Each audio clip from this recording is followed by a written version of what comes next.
How many times have I been telling you that iZimbabwe and South Africa into eyi-one? Just that abantu abaningi don't understand. Even ama-SIM card. Yabona nje manje la ngikubonisa ukuthi u-MTN uyenzani eZimbabwe. I can do everything, bro. Why ningayenzi nje ama-SIM card nilekelele into yezinophobia? Zilikazi shaka same WhatsApp group. Ngiyangiva ne?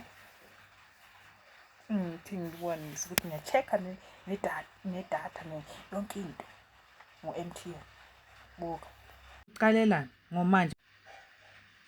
Uyabona-ke sikubonisa ukuthi ama-SIM card athi no kuzinophobia.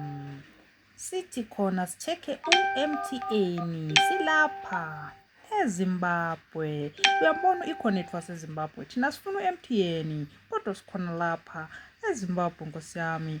U-MTN uthi no to xenophobia. Uyabona u-MTN bafethu. Yey, ngiyakhuza mina ngithi no kuzinophobia nani niyayibonela. Naye futhi uyi-connect singamcheck-a mani fona.